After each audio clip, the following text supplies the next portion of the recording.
Howdy, I'm Jace. I have sex addiction and I work with a bunch of other people who do too. One of the big questions I get asked is, what do I do after I've had a relapse? It's a great question, and we're going to be talking about that in today's video.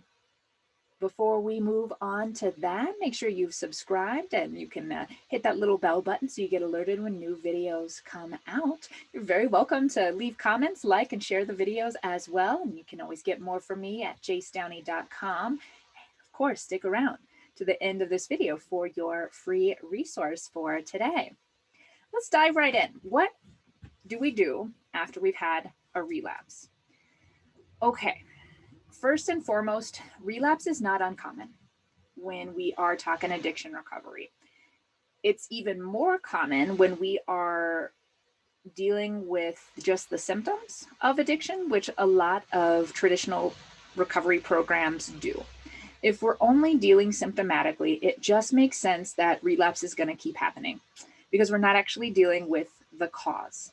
We also can see a lot of what I call fingers crossed recovery, where there's not a proactive approach to recovery and we just are doing the same cycle over and over again. I see it all the time. I've heard it so many times in my many years in the recovery sphere, and I get it. I honest to goodness do. So we're going to cover a few different things in this video that are going to help not just dealing with the relapse, if that's a space you're in right now, but also preventing it going forward. I want to put one thing out straight away. If you are working a program of recovery and you find yourself continuously relapsing, it might not be you. In fact, it probably isn't. It very likely might be your program of recovery. It might not be working for you. It might not be entirely sufficient for what you are needing.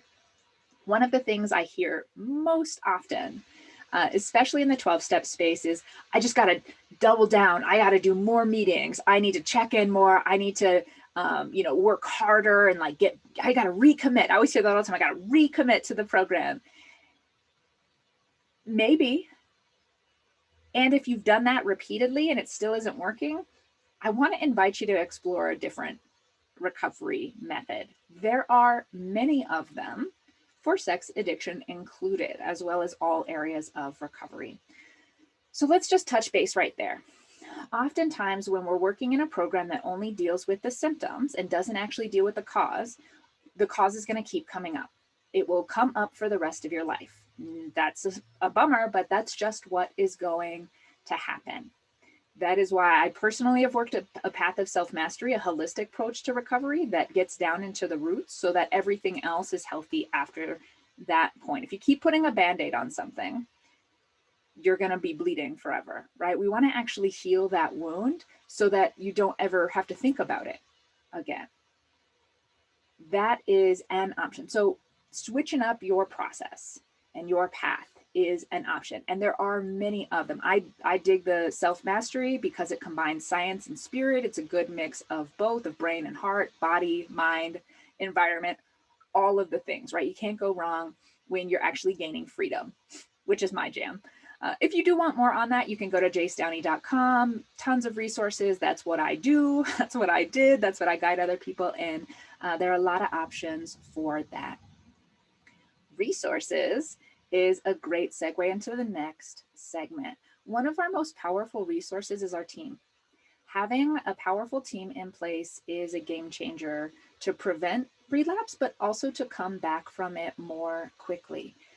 I'm not just talking about some people in your life. I'm talking about a strategic team that you have put in place that is there to support and empower you, that knows what you're going through and has the tools to help you through it because you've given them the tools to help you through it. All right. I have a video on how to build your ultimate support team. I also have a course on who needs to be in that team to really make it a incredibly powerful resource for you. If you have a team in place, whatever that looks like, reach out to them. Do not isolate. If you've just gone through a relapse, do not isolate. I know for me, I used to have a lot of shame when relapse would happen. I would think I messed up again. this is so embarrassing. This keeps happening. I just am such a fuck up. I can't get anything right. People are going to judge me. They're going to give up on me. They're going to look down on me. They're probably annoyed because this has happened so many times, whatever. Disregard all of that. Honor it. Thank you, thoughts and feelings, for coming up. Now, please move aside. If you have an appropriate team in place that is there to support you, they don't care how many times you go through relapse until you find what works for you, right? Do not isolate. Reach out to your team. Even if the reach out is, hey, I don't know what to say right now, but I need to be in connection. Can you spend some time with me? Can you jump on a call? Can we do a little text exchange? Can you come have coffee with me? Whatever it is, connect, connect, connect, connect, connect. Connection is key for sobriety. It's key for health. As humans, we are designed to be in connection and in community with others. So reach out to your team immediately. If you're about to react out, reach out to your team. Even if it's, hey, I'm about to do this thing, I'm going to do it. I'm going to go through with it. And I'm just reaching out to bring you in on the mix. And I'll probably contact you in 30 minutes when I feel terrible, right? And just be in connection. If you can actually have a regular practice of connection and have a really solid team around you, you're not going to relapse for long. I can guarantee that. A lot of this stuff comes from isolation. It's even being said now that the opposite of addiction isn't sobriety, but connection. And there really is something to that. So reach out to your team. The next thing, this is going to seem simple, but people skip it all the time. Take care of your human needs. When we relapse, we are flooding our system with chemicals, and there will be consequences for doing that, right? We feel them. We're tired. We're grumpy. We don't have a lot of energy. We're hyped up. I used to feel like a tiger in a cage. I would be irritable. I'd be angry. That's not your personality. You're not a weird person. That's actually a biological consequence of reacting out. That's why we feel the things we feel when we are active in addiction. It's not addiction itself. It's not pornography. It's not people. It's not substances. It's what they do to our chemical makeup, to our neurotransmitters, to our nervous system, to our brain.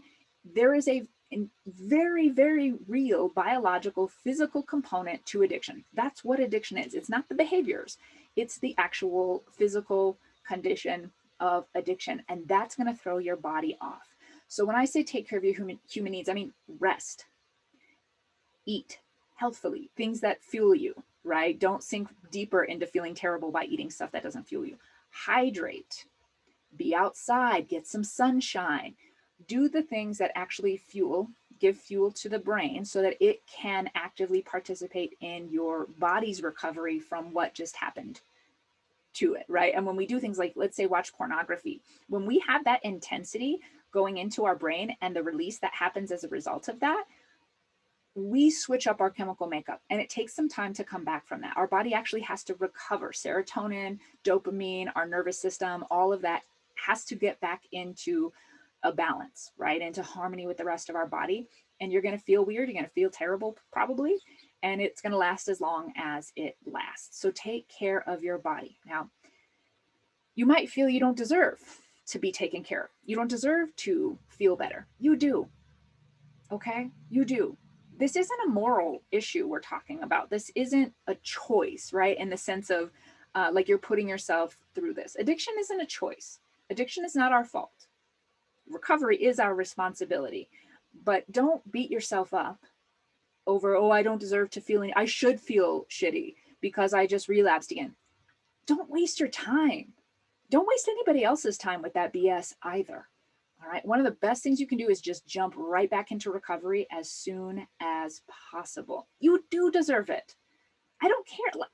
I was an asshole most of my life, a self-righteous, judgmental, very opinionated and verbal asshole too, the really fun kind that everybody likes to be around, right? I deserve a good life.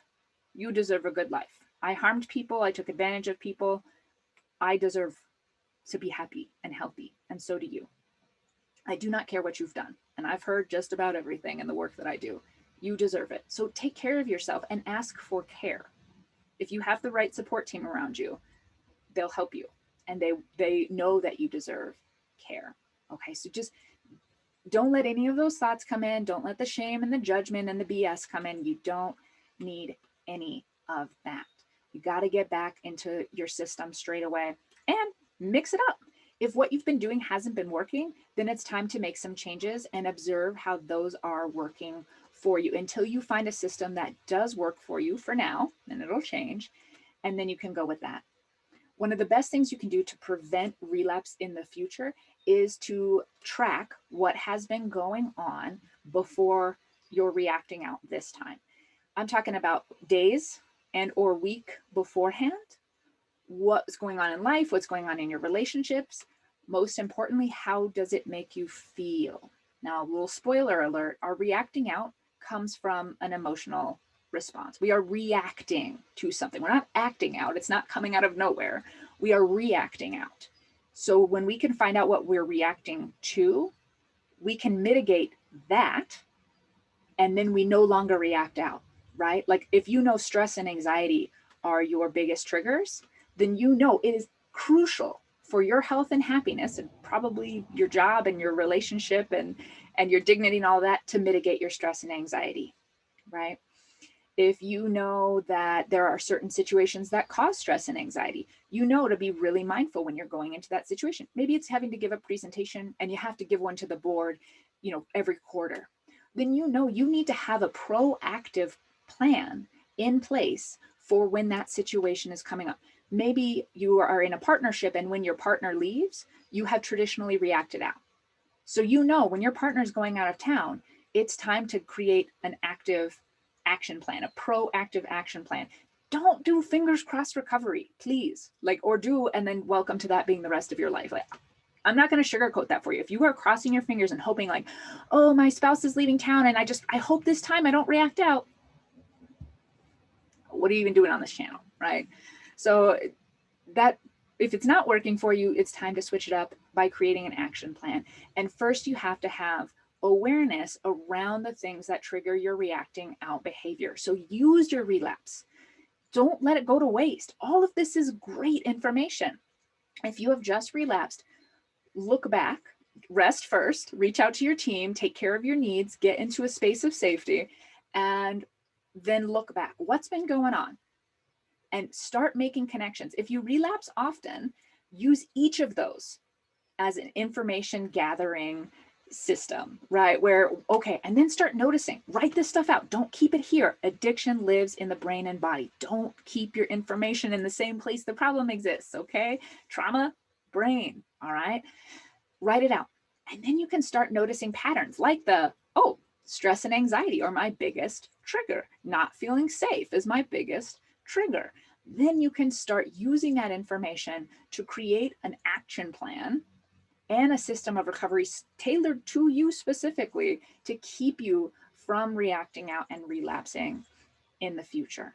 So the biggest things that we covered in today's video for if you've relapsed, use your team, use your resources right away, connect.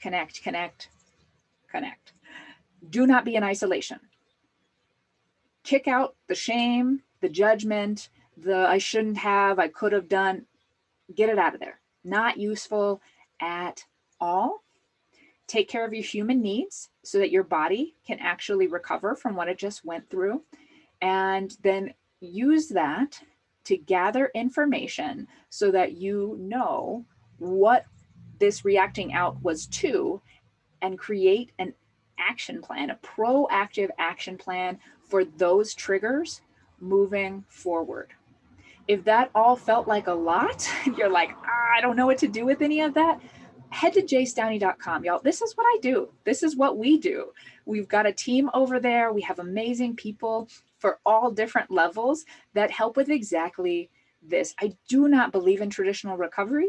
It is symptom-based, and you'll have to do it forever. It's why I walk, talk, and guide a path of self-mastery, so we can just get rid of this stuff. Do you know how often I think about addiction or reacting out behaviors these days? Never. When I'm doing these videos is when I think about it. The rest of it is being in alignment with who I really am, living the life I want to live, and thriving. That's what I think about these days, thriving. I don't think about any of this addiction stuff anymore, because there is freedom from it. And it comes when we have a holistic approach. Now, there are other people who offer that too. So check that out. Make sure it's covering all of it. If it's just dealing with the symptoms, I'm telling you, you're going to deal with them for the rest of your life. That's okay for some people. I want to be living. I don't want to be mitigating symptoms my whole life. I actually want to be living my life. So to each their own, but use these videos, try these tools out. If you relapse often, great. That is just more information that you have to make a plan specifically tailored to you that's going to help you be who you want to be, living the life you want to live. And if you're like me, that means being free from addiction. That's it for me for this one. I hope this has been helpful. You can get more at jacedowney.com. If you haven't yet, make sure to subscribe. You can ask questions or leave comments below, and share and like this video if there are other people you think could benefit from it. I appreciate your time, and until next time, as we say, stay curious.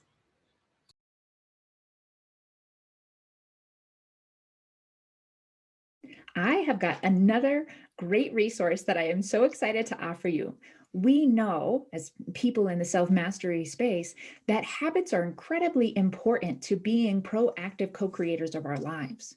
Now, we also know that most of the tools and resources out there are not developed with people with addiction in mind. They don't take into account our different brain structure or our past or our experiences or the lifestyle that comes with being a person in recovery, which is why I have put together a quick and simple guide to habits specifically for people recovering from addiction. You can get free access to this quick and simple guide to habits by going to the link in the description.